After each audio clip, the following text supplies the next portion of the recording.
Hello 11th class students, welcome to our mathematics class students. In our previous video we have discussed first 12 sums of exercise 7.8. Now continue with our 13th sum.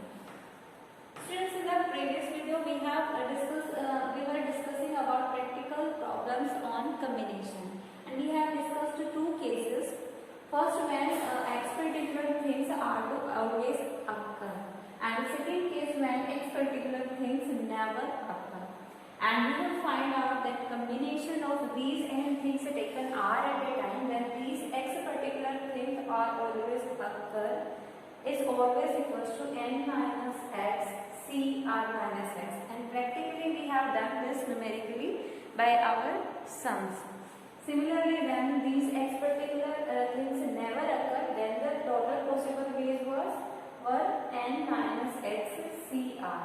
Also, we have discussed that the combination NCR can be said. The formula for this is always n factorial upon r factorial into n minus r factorial. इसको हमने short form में किया था using n into n minus 1 up to r factors. Okay, जो value आपके यहाँ पे होती है, जितने थिंग्स हमें एट ए टाइम पे हम चूज करनी है, उतने ही फैक्टर्स हम n इंटू मल्टीप्लिकेटिव फैक्टर्स हम n के लिखेंगे, ठीक है, अपॉन r फैक्टोरियल. ठीक है, तो इसको हम इतना लंबा सॉल्व ना करके हम शॉर्ट फॉर्म में इस तरीके से हम इसको यूज कर सकते हैं. और दूसरा फॉर्मूला हमने डिस्कस किया था NCR always equals to NCn minus r. जैसे हमने एग्जांपल लिया कि वी आर टू राइट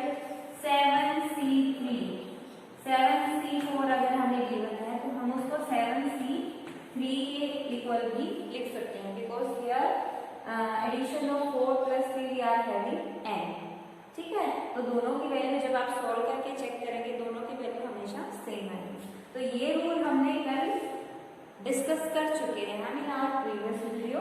जो हमने 12 सम्स किए थे उसमें हमने इनका यूज किया था. अब हम नेक्स्ट जो सम्स हैं उनमें भी इनका यूज करेंगे. In the 13th sum we are asked, in an examination Ritika has to select 4 questions from each part. Okay, Ritika को each part में से 4 questions examination में select करनी है. There are 6, 7 and 8 questions in part 1, part 2 and part 3 respectively. Okay, there are 3 parts, part 1, part 2 and part 3. Okay, तीनों parts में part 1 में आपके पास कितने क्वेश्चंस हैं? 6. Okay, 6, 7 and 8 question respectively. Part 2 में 7 क्वेश्चन है, पार्ट 3 में 8 क्वेश्चन है. और रितिका को इन तीनों पार्ट्स में से टू सिलेक्ट, कितने सिलेक्ट करने हैं? 4 फ्रॉम ईच सेक्शन में से 4 क्वेश्चंस जो है सिलेक्ट करने हैं. आगे कहा गया है what is the number of possible combination in which she can choose the questions. अब यहाँ देखिए, ईच पॉसिबल पार्ट के लिए हमारा पॉसिबल सिलेक्शन देखिए. यहाँ पे फर्स्ट पार्ट के लिए possible ways for choosing 4 questions from 6 questions of part 1. इस तरीके से हम राइट डाउन करेंगे. पार्ट 1 में हमारे पास total 6 question. Out of these Ritika is to select 4 question. So possible ways हमारे कितने होंगे? ऑब्वियसली NCR होता है, दैट मीन्स टोटल हमारे पास 6 हैं और चूज कितने करने हैं? 4 करने हैं. So answer will be 6C4. Similarly possible ways for part 2. इसी तरीके से लिखेंगे for choosing 4 question from 7 question of part 2. Part 2 के लिए हमारे पास कितने हो जाएंगे? टोटल यहाँ पे 7 सब क्वेश्चंस हैं हमारे पास, उसमें से चूज कितने करने हैं? 4. 7C4. Similarly possible ways for part 3. 3। Part 3 में भी हमें कितने चूज करने हैं, 4 चूज करने हैं। टोटल कितने हैं, 8 है। तो टोटल वेज कितने हो जाएंगे, 8C4। अब ओवरऑल से तीनों पार्ट में से 4 क्वेश्चन करने हैं। तो ये इंडिपेंडेंट इवेंट नहीं है, तीनों में से जब वो चूज करके टोटल 12 से चूज करने हैं तो कंप्लीट एक सिंगल इवेंट है। So we are to multiply these possible ways to find out the total possible selection या total possible ways. If we are to find out, then we are to multiply these 3 cases. 6C4 multiply 7C4 multiply 8C4. Now we can solve it. Combination के लिए हमें पता है 8C4. 8C4 देखिए, अगर हम इस फॉर्मूले के अकॉर्डिंग देखें तो हम 8C4 को देखिए 8C4 अगर देखें तो 6C4 को हम क्या लिख सकते हैं, 6C2 के इक्वल होगा ना, 6C4 6C2 के इक्वल होगा। बिकॉज देखिए 4 + 2 = 6, दोनों की वैल्यू NCR = NCN-R। ठीक है, तो 6 - 4 करेंगे, we will have here 2। 6C4 किसके इक्वल होगा, 6C2। और अब हम जी यहाँ पे छोटी वैल्यू आने के बाद देखिए हम इजीली ये फैक्टर वाले फॉर्मूले से कॉम्बिनेशन को सॉल्व कर सकते हैं। We are to write R factors here. So value of R is here 2. So we are to write factors of 6 factorial here up to 2 factors. So 6 into 5, because 6 factorial can be factorized as 6 into 5 into 4 into 3 so on up to 1. ठीक है, हमें कितने factor, how many factors we are to write here, जितनी हमारी R की value होती है। तो यहाँ 2 फैक्टर्स हमें राइट डाउन करने हैं। So we'll write here 6 into 5. In the denominator we'll write the factorial of 2. R factorial यहाँ लिखते हैं 2 factorial. Similarly here we are having 7C4. 7C4 किसके इक्वल हो जाएगा, 7C7 - 4 that is 7C3. अब अगेन अगर हम R फैक्टर के तरीके से इसे ओपन करें, 7C3 can be written as 7 के कितने फैक्टर्स लिखने हैं, 7 फैक्टोरियल के 3 फैक्टर कंसेक्यूटिव। 7 × 6 × 5 हो गए 3 factors upon 3 factorial. Similarly 8C4 दोनों के लिए सेम होगा क्योंकि 8 - 4 भी 4 ही होता है। तो 8 × 7 4 फैक्टर्स लिखेंगे, 6 × 5 upon 4 factorial. Now I will open these factorial also, 2 factorial 2, 3 factorial 3 × 2, 4 factorial 4 × 3 × 2 × 1। 1 लिखने की हमें आवश्यकता नहीं है। देखिए यहाँ पे 4 × 2 = 8, सभी आपके मल्टीप्लाइड हैं। 3 × 2 = 6, 2 × 3 = 6। Okay, now we can multiply 3 × 2 = 6. We are having 5 × 3 = 15. Here 5 × 7 = 35, and here 5 × 2 = 10, 7 = 70. 15 × 7 = 105. ये 0 आ जाएगा साथ में इंटू 35। ये हम मल्टीप्लाई कर सकते हैं 1050 multiply by 35। 0 5 5 × 25, 5 × 5 0 3 5 × 15 0 3 0 5 7 6 3. We are having 36,715 ways. These are the possible ways in which these questions can be chosen. Okay. So इस तरीके से आप सॉल्व कर सकते हैं। इस सम में मैंने आपको कंप्लीट सॉल्व करके बता दिया है। आगे जो है आगे के क्वेश्चंस में मैं आपके लिए छोड़ दूंगी just. In the next sum we are asked, a man has 6 friends. In how many ways may he invite one or more of them to dinner? अब देखिए ये क्वेश्चन जैसे हमने 12th सम किया था बिल्कुल उसी के सिमिलर है। In the 12th sum we are asked a student may fail if there were 4 subjects and I think students is asked if he fail in one of the subjects then he fail. तो वो 1 में भी fail हो सकता था, 2 में भी, 3 में भी, 4 में भी। सभी केसेस में फेल वाला केस आता तो सभी का हमने अलग अलग से सभी केसेस के पॉसिबल वेज निकाले और सभी को ऐड कर दिया। तो यहाँ पे हमारा यही केस है। आपसे कहा गया है कि there are total 6 friends and a person is to invite one or more than of his 6 friends. मतलब 6 में से वो 1 को भी इनवाइट कर सकता है, 2 को भी, 3 को भी, 4 को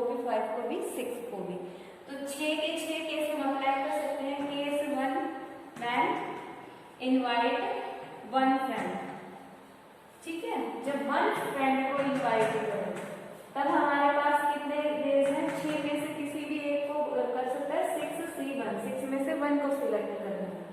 केस 2 व्हेन इनवाइट 2 फ्रेंड, ठीक है, इनवाइट 2 फ्रेंड्स, तो हमारे पास कितने पॉसिबल हो जाएंगे, 6C2 पॉसिबल वेज। ओके, ये पॉसिबल वेज हैं टू इनवाइट, यहाँ पे भी ये पॉसिबल वेज हैं टू इनवाइट, हाँ possible ways to invite 3 friends. अब 6 में से हमें कोई भी 3 सिलेक्ट करना है, that will be 6C3।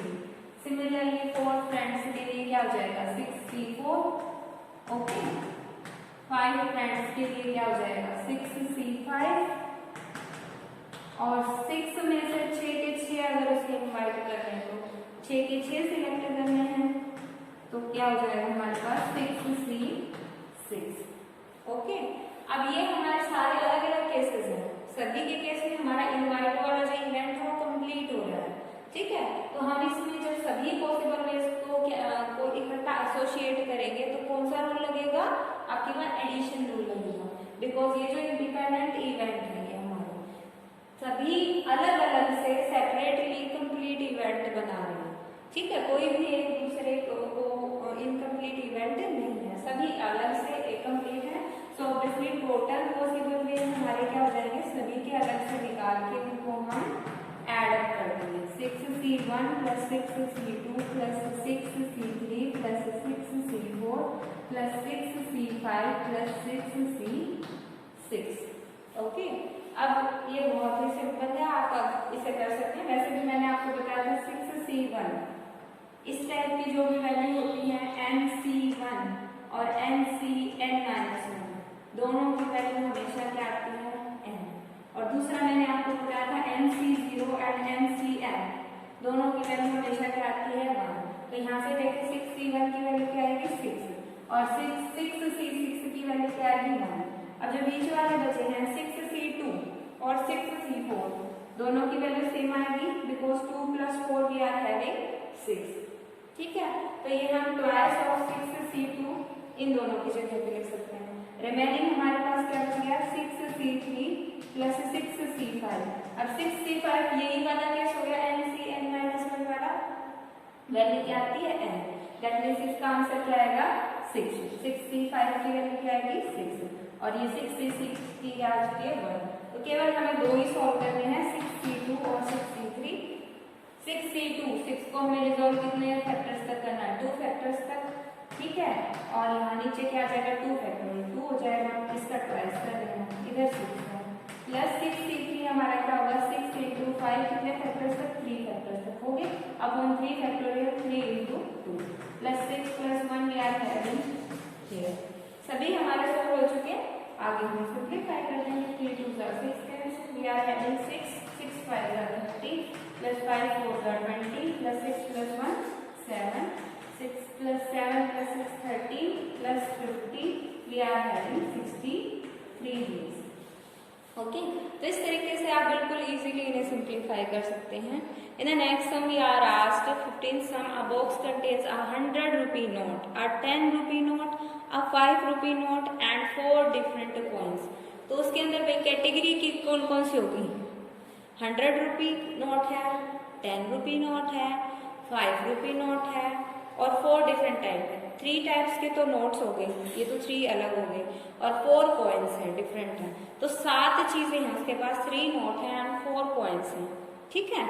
Box के अंदर how many different amounts can be drawn from it, तो 7 हैं, 7 में से कोई भी सिलेक्ट हो सकता है, 7 में से वो 1 निकाले, 7 में से 2 निकाल सकते हैं, 7 में से 3 भी निकाल सकते हैं, 7 में से 4 भी चूज कर सकते हैं, ठीक है। इस तरीके से सभी हमारे डिफरेंट कैटेगरीज हम निकाल लेंगे और टोटल पॉसिबल वेज निकाल लेंगे, ठीक है। जैसे हमने प्रीवियस क्वेश्चन ये किया है 6C1 6C2, तो यहाँ पे 7 आ जाएगा। जब हम एक नोट को सिलेक्ट करते हैं तो विल हैव हियर 7C1, जब 2 सिलेक्ट करेंगे 7C2, जब 3 करेंगे 7C3, 4 करेंगे 7C4, 5 करेंगे 7C5, 6 करेंगे 7C6, 7 के 7 सिलेक्ट कर लेंगे, ड्रॉ कर लेंगे, देन मिल रहा है 7C7। सभी को ऐड अप कर देंगे, टोटल पॉसिबल वेज आ जाएगा। You can do it yourself. In the next sum we are asked a box contains 5 different red and 6 different white balls. तो टोटल हमारे पास देखिए कितने हो गए, 5 डिफरेंट रेड है। तो रेड हमारे पास कितने हैं, ओके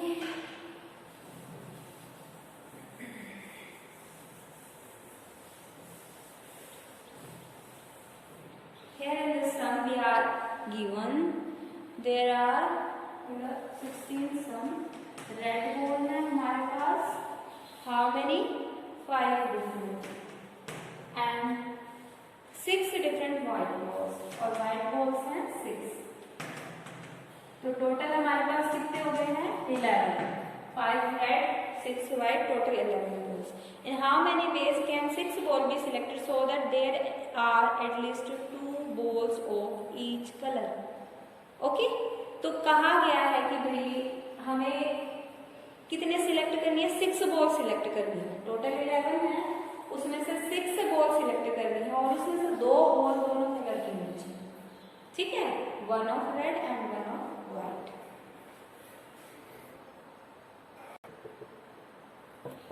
देखिए ये कैसे हो सकता है, हमारे पास टोटल 11 बॉल्स हैं and we are to select 6 balls.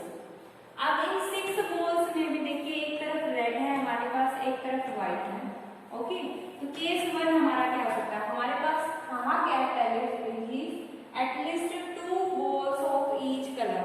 इस जो हम 6 बॉल सिलेक्ट कर रहे हैं उसमें 2 बॉल रेड और 2 बॉल व्हाइट तो कम से कम होनी ही चाहिए, उसके अलावा 2 बॉल है वो कोई भी कलर की हो सकती है। सो ऑब्वियसली फर्स्ट केस हम क्या लेके चलते हैं, जब हमारे पास एग्जैक्टली 2 रेड बॉल है तो रिमेनिंग हमारे पास कितनी सिलेक्शन रहेगी 4, वो हमारी क्या होंगी व्हाइट। सेकेंड केस हमारा क्या हो गया भाई 3 रेड बॉल ले लिया, 3 रेड होंगी तो रिमेनिंग 3 बच गई, वो कैसे हो जाएंगी व्हाइट। लास्ट के जब 4 है रेड 4 है तो रिमेनिंग हमारे पास व्हाइट कितनी बची 2। अब अगर हम 5 रेड करते हैं तो व्हाइट के लिए सिलेक्शन केवल 1 रह जाएगा, लेकिन हमें पहले कहा गया है 2 balls of each colour at least, तो मतलब व्हाइट कलर की भी कम से कम हमारे पास 2 बॉल तो होनी ही चाहिए। तो केवल यही 3 केसेस अराइज होते हैं हमारे पास, तो तीनों केसेस के हम पॉसिबल केसेस निकाल लेंगे और तीनों की क्या करेंगे यहाँ पे बताइए। अब 6 बॉल्स हमें सिलेक्ट करनी है, ओके और ये जो है ये हमारा क्या है, इंडिपेंडेंट इवेंट है या नहीं बताइए। ये हमारे इंडिपेंडेंट इवेंट है क्योंकि कंप्लीट हो रहा है ना यहाँ पे 6 बॉल का सिलेक्शन, यहाँ पे भी 6 बॉल का सिलेक्शन कंप्लीट हो रहा है, यहाँ पे भी तीनों ही सेपरेटली हमारे कंप्लीट कर रहे हैं इवेंट में। तो इनके पॉसिबल वे जो निकलेंगे इनके निकलेंगे और इनके तीनों केसेस का जो भी निकलेगा उसको हम क्या कर देंगे ऐड कर देंगे, ठीक है। अब इसके पॉसिबल वेज निकालें, देखिए 6C हमारे पास रेड बॉल्स कितने हैं 5 में से 2 हमने सिलेक्ट की, कितने वे से हो सकती है 6C2 में, ओके। अब व्हाइट देखिए व्हाइट कितनी है 6 में से 4 सिलेक्ट करने that can be done in 6C4। So obviously possible ways कितने आ गए हमारे पास 6C2 multiply by 6C4, okay.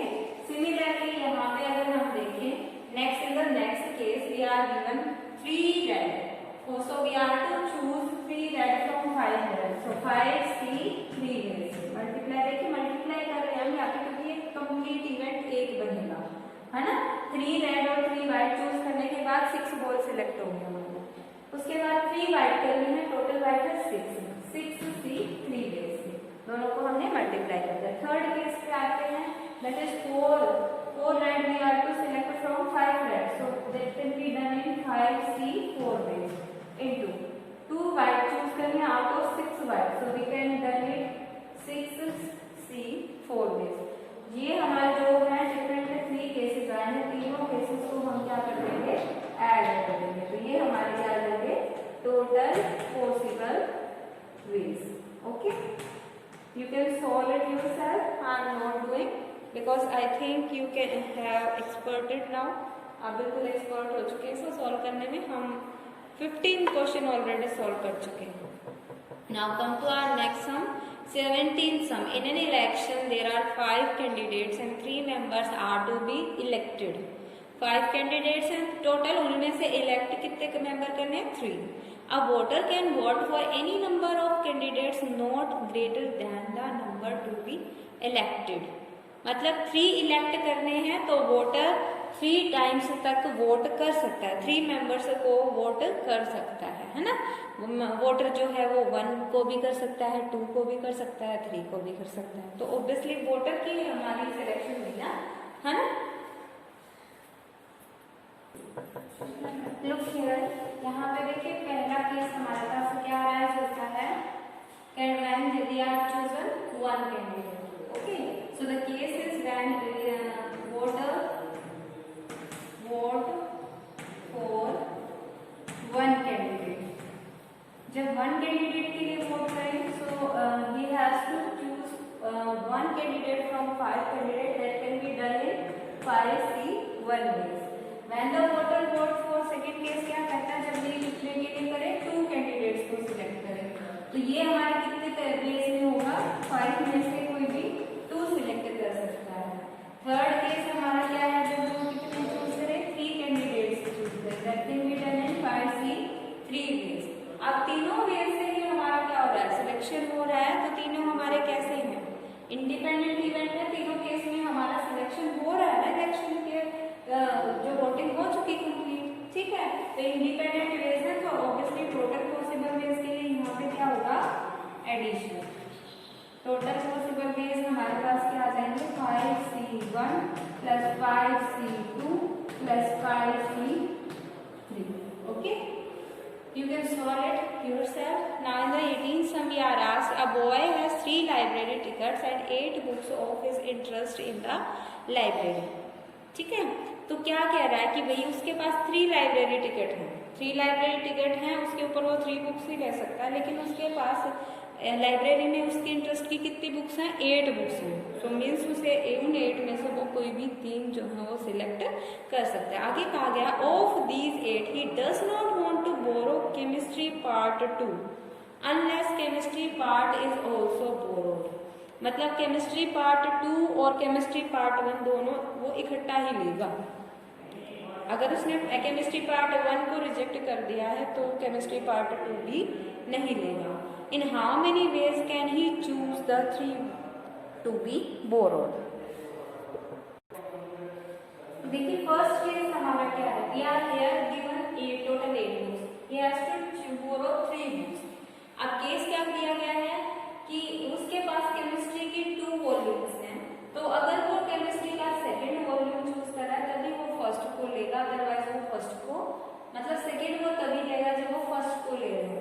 तो फर्स्ट केस हमारा कब राइज होता है, जब वो केमिस्ट्री 2 को ले रहा है, 2 को ले रहा है तो ऑब्वियसली वो 1 को भी ले रहा है। तो दोनों हमारे सिलेक्ट हो चुके हैं, उस केस में दोनों बोरो हो चुके हैं।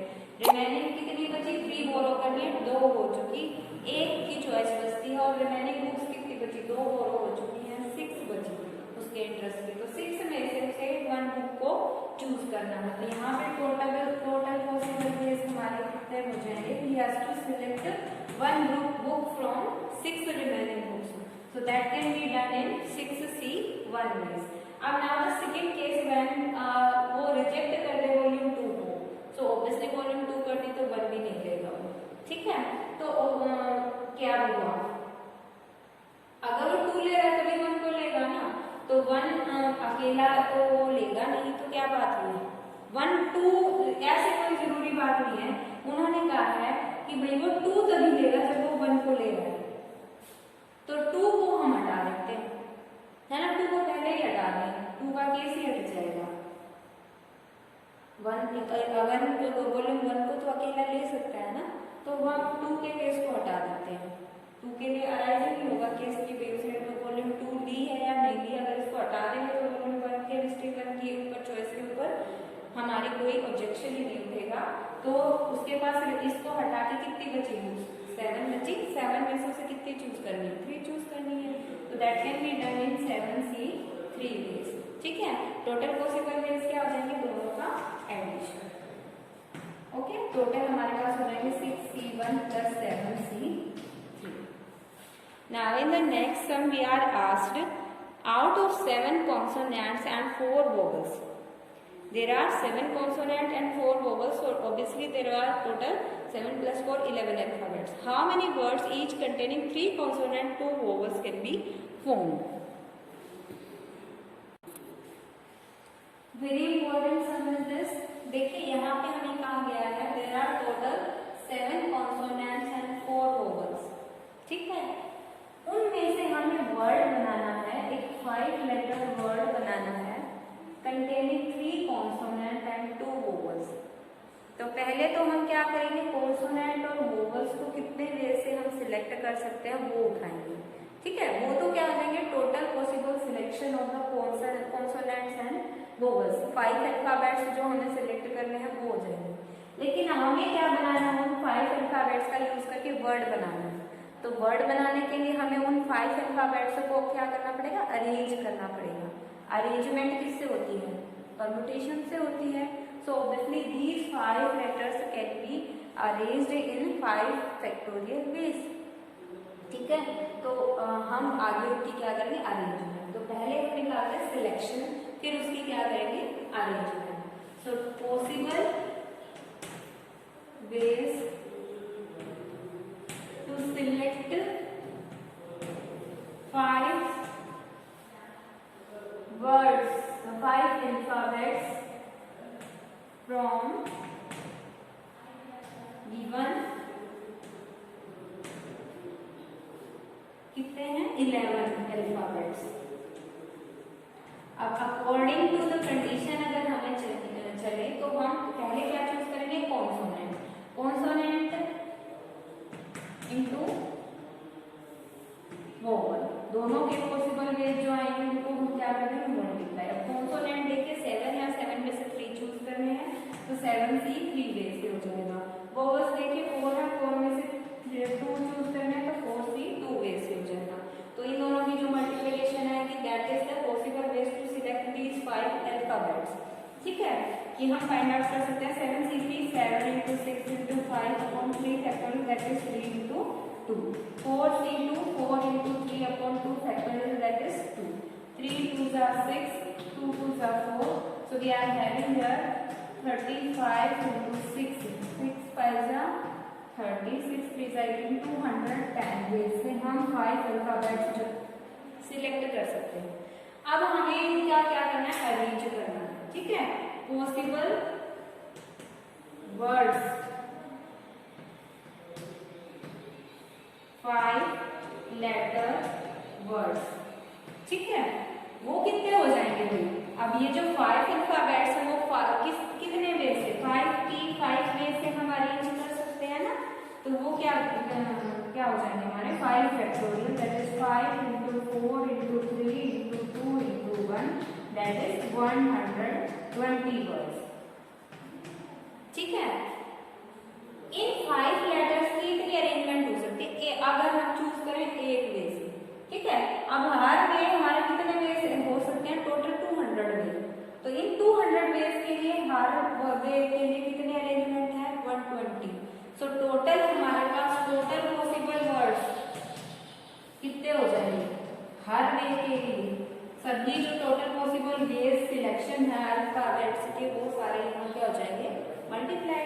टोटल पॉसिबल वर्ड्स हमारे पास कितने आ जाएंगे, 210 multiply by 120. So it will be 0 0 12 1s are 12, 12 2s are 25,200 words can be formed. Very important question is this. Now in the next sum we are asked, in a village there are 87 families, of which 52 families have almost 2 children. Total कितने families हैं, 87. उसमें से 52 families के पास at most 2 children हैं. तो at most का मतलब है उनके पास 1 ऐसा भी हो सकता है कोई भी चाइल्ड ना हो, ऐसा भी हो सकता है 1 चाइल्ड हो, ऐसा भी हो सकता है 2, ज्यादा से ज्यादा 2 चिल्ड्रन है. आगे है, in a rural development programme 20 families are to be chosen for assistant. अब उन 87 में से 52 के पास एटमोस्ट 2 चिल्ड्रन हैं.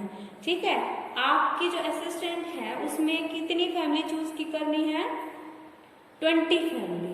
Of which at least 18 families must have at most 2 children. जो 20 फैमिली सिलेक्ट होनी है उनमें से 18 फैमिलीज के ऐसी होनी चाहिए जो क्या करती हूँ, एटमोस्ट 2 चिल्ड्रन को रखती हूँ। और वो हमारी कौन सी फैमिलीज थी, 52 फैमिलीज ऐसी थी जिनके पास एटमोस्ट 2 चिल्ड्रन थी। ठीक है, सो ऑब्वियसली जो हमें ये 18 फैमिली चूज करनी है वो उन 52 में से ही चूज करनी है। बाकी रिमेनिंग 2 रह गई, वो हमारी जो रिमेनिंग अदर फैमिली रह गई 87 में से 52 माइनस करेंगे तब जो आएंगे वो आ जाएंगे। ठीक है, इन how many ways that can be selected. Look here, we are having total 87 families और टोटल इन 87 families को दो तरीके से कैटेगराइज किया गया है। We have given name type 1 and type 2. Type 1 families are those who have almost 2 children, at most 2 children हैं जिनके पास। ठीक है, वो कितने हैं हमारे पास 52. So these type 1 families are 52. So obviously जो remaining बच गई जिनके पास children हैं more than 2 वो कितनी होगी, टोटल 87 है उसमें से 52 माइनस करके हमारे पास कितने बचे 35 families are there of type 2। अब देखिए हमें चूज करनी है 20 फैमिलीज टोटल, उसमें से 18 फैमिलीज एटलीस्ट ऐसी होनी चाहिए जिनके पास एटमोस्ट 2 चिल्ड्रन होने चाहिए। यहाँ पे कहा है इन विच एटलीस्ट वर्ड अगर यहाँ यूज नहीं होता एग्जैक्टली होता तो हम एग्जैक्टली ये 18 ले लेते टाइप 1 की, 52 में से 18 सिलेक्ट कर देते और बाकी 35 बचती इसमें से 2 अदर सिलेक्ट कर देते, आंसर आ जाता। लेकिन यहाँ एटलीस्ट कहा गया है तो हमारे पास 3 केसेस अराइज होते हैं। Case 1 when these are selected 18 and this type और कितने हो सकते हैं 2 because we are to select total 20 families. So these are 18 type 1 and remaining 2 are of type 2। Case second when these are of 19 and these remaining are 1. The case third जब हमारी सारी की सारी 20 की 20 फैमिली कैसी हो टाइप 1 की और ये हमारा हुई। ठीक है, तो ये हमारे केसेस हैं। फर्स्ट केस 1 में जब हम 18 ये हमारा देखिए कैसे सिलेक्शन हो सकता है, 52 में से हमें 18 को सिलेक्ट करना है और यहाँ पे देखिए हमें 35 में से 2 को सिलेक्ट करना है। तो ये पॉसिबल वेज हो गए। सेकेंड केस में देखिए 52 में से 19 को चूज करना है मल्टीप्लाई बाय यहाँ देखिए 35 में से 1 को चूज करना है। Last case we are to choose 52 में से 20 को, C20 multiply here no families to be chosen but we can write here 35 C0 और we can say multiply by 1 because n C0 is always equal to 1। तो यहाँ से हम इसे total possible cases हमारे कितने हो जाएंगे, टोटल पॉसिबल वेज तीनों का हमारे डिफरेंट इवेंट हो गए ना, इंडिपेंडेंट कंप्लीट सिलेक्शन होगा 20 फैमिलीज का।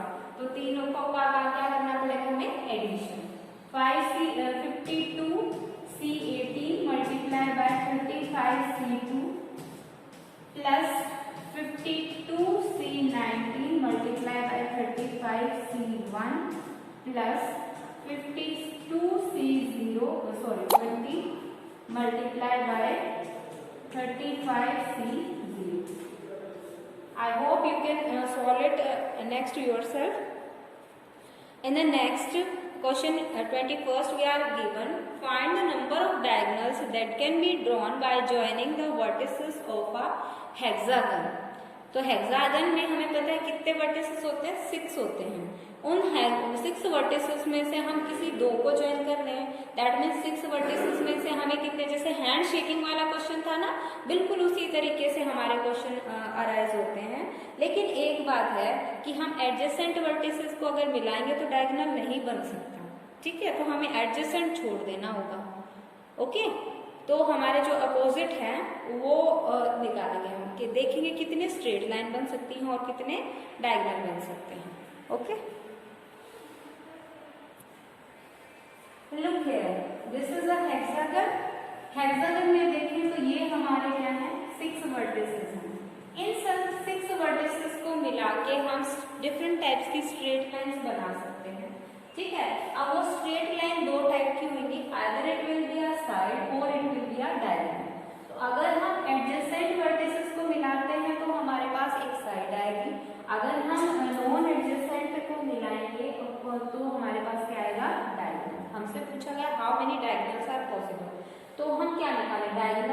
हमारे टोटल स्ट्रेट लाइन में आते हैं ना, तो हम क्या निकाल देते हैं, total possible straight lines when we are joining these vertices. So obviously जैसे हैंड शेकिंग वाला क्वेश्चन था कि हमें 6 में से 6 वर्टेक्स हैं, तो भी 2 को सिलेक्ट करेंगे, कोई भी 2 चूज कर ले, तो 2 को ज्वाइन करने से हमारी एक स्ट्रेट लाइन बनेगी। अब वो स्ट्रेट लाइन एक साइड भी हो सकती है और डायगोनल भी हो सकती है।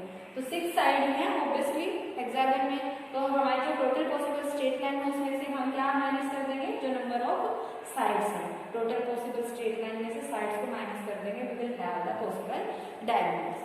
Okay, so here total possible straight line, straight lines कितने हो सकते हैं, देखो बेटा 6 वर्टिसेस हैं हमारे पास, उनमें से we are to choose any 2 vertex, दोनों को मिलाएं ज्वाइन करेंगे तो will have a result of straight line. तो 6C2 कितना आएगा हमारे पास, 6 into 5 upon 2, 2 3 6, we will have 15 straight lines. Okay, so number of sides in straight lines जो है ये 2 कैटेगरी में बटे, either it will be a side or it will be a diagonal, ठीक है। तो नंबर ऑफ साइड्स हमारे पास कितनी है, 6 है। So number of possible diagonals how many will be, जो टोटल पॉसिबल स्ट्रेट लाइन है उसमें से टोटल साइड्स को माइनस कर देते हैं, diagonals will be 15 minus 6 that is 9 diagonal. Okay, इस तरीके से आप किसी भी टाइप के पॉलीगन में निकाल सकते हैं। इन द नेक्स्ट पार्ट देखिए यहाँ पे n दिया गया है, how many diagonals are there, there is in a polygon with n sides. अब की बार n साइड दी है, तो ऑब्वियसली n साइड है तो एनी वर्टेक्स है, ये हमारा क्वेश्चन किस टाइप से हो जाएगा, यहाँ पे अगर हम यही लगाएं तो यहाँ देखिए 6 थी हमारे पास, तो स्ट्रेट लाइन पॉसिबल कितनी हो जाएगी, 2 से NC2 स्ट्रेट लाइन NC2 आ जाएंगी, ठीक है। टोटल हमारे पास वर्टिसेस कितने हैं n, उनमें से किन्हीं भी 2 को चूज करेंगे तो हमारे पास number of possible straight lines आ जाएंगे, उसमें से हम number of sides n sides है n वर्टेक्स है उसको माइनस कर देंगे, will have the total possible diagonals. Okay, NC2 हमारे पास क्या आएगा, n into n minus 1 upon 2, okay minus n, तो यहाँ से सॉल्व करने में है n square minus n minus 2n upon 2, okay n square minus 3n upon 2, और ये करेंगे n into n minus 3 upon 2, these are the total possible diagonals for any polygon having n vertices, n into n minus 3 upon 2। Very important result, ये आप जब practical question आते हैं वहाँ पे भी अप्लाई कर सकते हैं, अगर आपको नंबर ऑफ साइड्स पता है, नंबर ऑफ डायगोनल निकालने हैं। In the next question we are asked how many triangles can be formed by joining the vertices of hexagon। Hexagon है उससे आप कितने ट्रायंगल बना सकते हैं, तो जैसे स्ट्रेट लाइन को बनाने के लिए हमें कितने चूज करने थे, 2 चूज करने थे पॉइंट। अब की बार ट्रायंगल बनाने के लिए कितने चूज करने पड़ेंगे, हमें 3 चूज करने पड़ेंगे। सो ऑब्वियसली सीधी सी बात है, 6 में से हम 3 को चूज करें, विल हैव द ट्रायंगल, ठीक है। तो सीधा ही 6 से आपका 6 फैक्टोरियल अपॉन 3 फैक्टोरियल जो भी आंसर आएगा that will be the number of triangle. So I hope students you have understood all the conceptual question of this exercise. The remaining any question you are to solve yourself. If any problem you can ask without hesitation. So your homework is to complete the remaining sums from the 30th to the last sum of exercise 7.8 in your fair notebook, and revise this complete chapter 7 thoroughly with MCQs and all the examples, and clear your doubt during your doubt session. Thank you. Have a nice day.